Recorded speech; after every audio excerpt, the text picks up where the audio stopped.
guys, it's Miss Samala again here in my virtual classroom to teach you another math review lesson. So before we left on break, we had learned a lot about changing improper fractions to mixed numbers.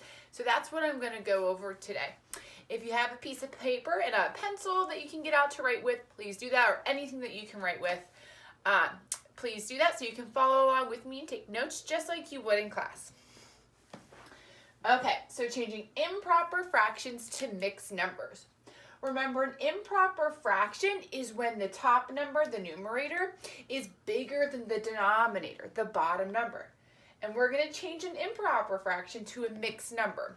And if you remember, a mixed number is a mix of a whole number and a fraction. Good. So, with your pencil and your paper, I would like you to write down this improper fraction, 26/4.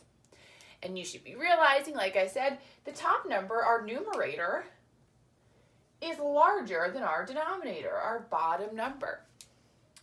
All right, our first step is to think, how many times can my denominator, how many times can 4 go into my numerator, 26? So this thinking about how many times our denominator can go into our numerator should tell you that we are dividing.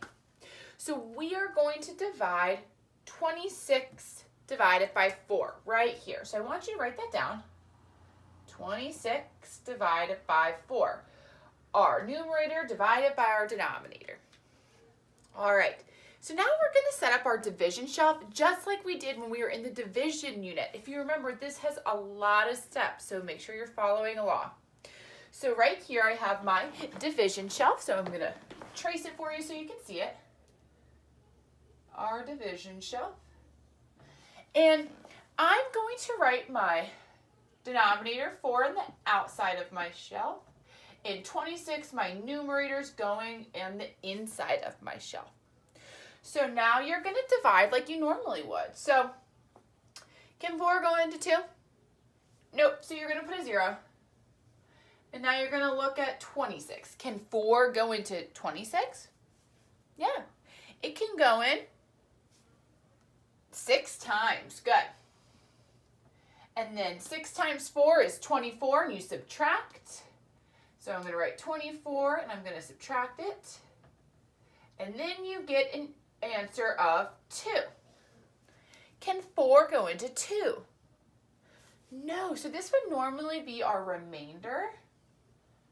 However, in our mixed number, that is going to become our numerator. So our 6 up here on the top of our shelf becomes our whole number. So it's going to become 6.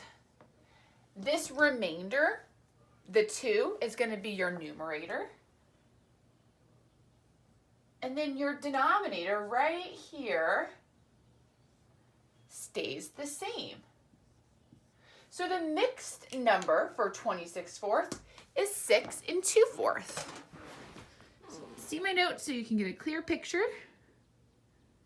And I hope this helped, guys. I miss you so much. I'm thinking of you every day.